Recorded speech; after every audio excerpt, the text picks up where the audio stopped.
Hello my dears, നമുക്കിന്ന് 6ാം ക്ലാസ്സിലെ ദശാംശ രൂപങ്ങൾ എന്ന പാഠത്തിലെ പേജ് നമ്പർ 74 ചോദ്യങ്ങളും ചെയ്തു നോക്കാം. ചുവടെ ദശാംശ രൂപത്തിൽ എഴുതിയിരിക്കുന്ന സംഖ്യകളെ 10, 100, 1000 ഇവ ഏതെങ്കിലും ഛേദമായ ഭിന്നസംഖ്യയായിട്ട് എഴുതാനാണ് പറയുന്നത്. അപ്പൊ ആദ്യത്തെ ആള് ഒന്നാമത്തെ ക്വസ്റ്റ്യൻ എന്ന് പറഞ്ഞാല് അത് എത്രയാണ്? 3.7 ആണ് അല്ലെ. അപ്പൊ നമുക്ക് നോക്കാം. 3.7. അപ്പോൾ ഇതിനെ മാറ്റി എഴുതാൻ എന്ത് ചെയ്യണം? ആദ്യം പോയിന്റ് ഒഴിവാക്കിയിട്ട് 37 എന്ന് എഴുതി. പോയിന്റ് ഇല്ലെങ്കിൽ 37 അല്ലേ. എന്നിട്ട് ഹരണം. ഇവിടെ പോയിന്റിന് ശേഷം ഒരു നമ്പർ ഉള്ളത്. അപ്പൊ 1 ഇട്ടിട്ട് ഒരു 0 ഇടാം. അപ്പൊ 37/10 കിട്ടി. ഓക്കെ. ഇനി അടുത്തത് 3.07 ആണ്. ആദ്യം എന്ത് ചെയ്യണം? ആദ്യം നമുക്ക് പോയിന്റിനോട് പോയിക്കോളാൻ പറയണം. അപ്പൊ പോയിന്റ് പോകുമ്പോൾ ഇവിടെ എന്തായി? 307 എന്നായി. ഇനി ഇവിടെ ഹരണം ചിഹ്നിട്ടിട്ട് ഇവിടെ പോയിന്റ് കണ്ടി 2 നമ്പറിലുള്ളത്. 1 ഇടുക, 2 0 ഇട്ട് കൊടുക്കുക. മനസ്സിലായോ? ഇനി അടുത്തത് 30.7 ആണ്.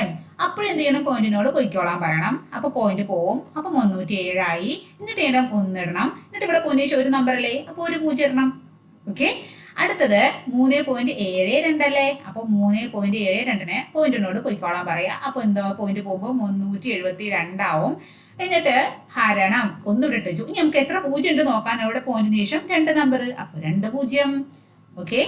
അടുത്തത് 37. ഇവിടെ എഴുതാം അല്ലെ. 37.2. അപ്പൊ അതിനെങ്ങനെ? പോയിന്റിനോട് നീ പൊയ്ക്കോ എന്ന് പറയുമ്പോൾ 372 ആവും. എന്നിട്ട് ഇവിടെ പോയിന്റിന് ശേഷം ഒരു നമ്പർ അല്ലേ. അപ്പൊ 1 ഇട്ടിട്ട് ഒരു 0 ഇട്ടു. എന്തൊരു സിമ്പിൾ അല്ലേ. യെസ്. അടുത്തത് 3.072. പോയിന്റിനോട് എന്ത് പറഞ്ഞു? പൊയ്ക്കോളാൻ പറഞ്ഞു. പോയിന്റ് പോയി. അപ്പൊ എന്താണ്? 30,3072 വന്നു. എന്നിട്ട് ഹരണം ഒരു 1 ഇട്ടു. എന്നിട്ട് നോക്കാം. ഇവിടെ പോയിന്റിന് ശേഷം എത്ര? 3 നമ്പർ അല്ലേ. അപ്പൊ ഇവിടെ എന്തെങ്കിലും 1 ശേഷം ഇവിടെ 3 0 1 2 3. അപ്പൊ 3072/1000 കിട്ടി. ഓക്കെ. ഇത് ഇനി അടുത്തത് ഇവിടെ ഇതാണ് 30.72 അല്ലേ. ഇപ്പൊ പാടായിട്ട് കൺഫ്യൂഷൻ ആവുന്നുണ്ട് നിങ്ങൾക്ക്. ഇവിടെ എഴുതാം 30.72. പോയിന്റിനോട് എന്തോണം? പോയിക്കോളാൻ പറഞ്ഞു. അപ്പൊ പോയിന്റ് പോകുമ്പോൾ 30.72 ആയി.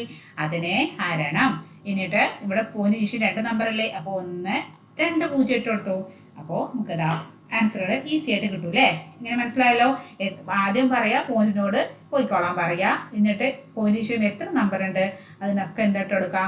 അവിടെ അത്ര. പോയിന്റിന് ശേഷം 2 നമ്പറാണ് 2 0. പോയിന്റിന് ശേഷം ഒരു നമ്പറാണ് 1 0. പോയിന്റിന് ശേഷം 4 നമ്പർ ഉണ്ടെങ്കിൽ 4 നമ്പർ. പോയിന്റിന് ശേഷം 4 ആണെങ്കിൽ 4 0.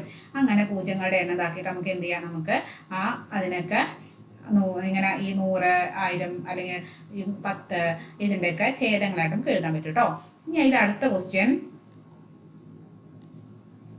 അടുത്ത നോക്ക്. ചുവടെയുള്ള ഭിന്നസംഖ്യകളുടെ ദശാംശ രൂപം എഴുതണം. ഓക്കെ. അതും ഇതിനേക്കാളും സിമ്പിൾ ആണ് കേട്ടോ. നല്ല സിമ്പിൾ ചാപ്റ്റർ ആണ് നിങ്ങൾക്ക് തന്നിരിക്കുന്നത് ഈ ചാപ്റ്റർ. അപ്പോൾ ഇവിടെ ഫസ്റ്റ് ആദ്യത്തെ ക്വസ്റ്റ്യൻ എന്താണ്? 51/10 അല്ലേ. അപ്പോ ഇതിന്റെ നേരെ തിരിച്ചിടണം. ഇവിടെ 51 നമുക്ക് ആദ്യം ഇടാം. എന്നിട്ട് ഇവിടെ ഒരു 0 ആണ്. അപ്പൊ ഇവിടെ പോയിന്റ് ശേഷം ഒരു നമ്പർ വരാം. അപ്പൊ ഇവിടെ ഒരു പോയിന്റ് ഇട്ട് കൊടുത്തു. അപ്പൊ 5.1 എന്ന് വന്നു. മനസ്സിലായോ? ഇതാണ് ഒന്നാമത്തെ. ഇനി അടുത്തത് 513/10 ആണ്. ഓക്കെ. അപ്പൊ ആദ്യം നമുക്ക് 513 അതേപോലെ പോയിന്റ് ഇല്ലാതെ എഴുതി. എന്നിട്ട് ഇവിടെ നോക്ക്, ഒരു 0 അല്ലേ. അപ്പൊ ഇവിടെ പോയിന്റ് ശേഷം ഒരു നമ്പർ വരാം. അപ്പൊ അതാ പോയിന്റ് ഇവിടെ ഇട്ട് കൊടുത്തു. അപ്പൊ 51.3 വന്നു. ഇനി അടുത്തത് 513/100. അപ്പൊ ആദ്യം 513 അതേപോലെ ഇട്ട് കൊടുത്തു. എന്നിട്ട് ഇവിടെ 2 0 ഉണ്ട്. അപ്പൊ പോയിന്റ് ശേഷം 2 നമ്പർ വരണം. 1 2. അപ്പൊ അവിടെ പോയിന്റ് ഇട്ട് കൊടുത്തു. 5.13 എന്ന് വന്നു. മനസ്സിലായോ? ഇനി അടുത്തത് 513/1000. ഓക്കെ. അപ്പോ ആദ്യം എന്ത് ചെയ്യണം? 513 അതേപോലെ ഇട്ട് കൊടുക്കാം.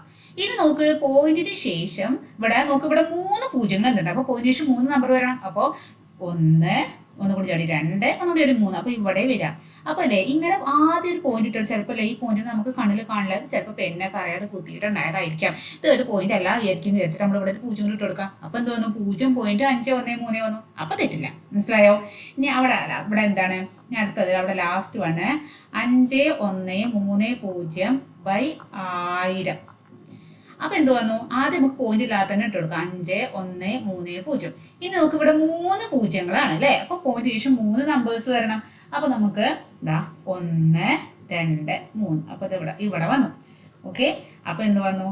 5.13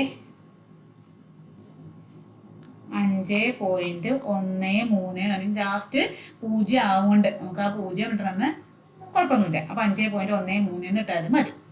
ഓക്കെ.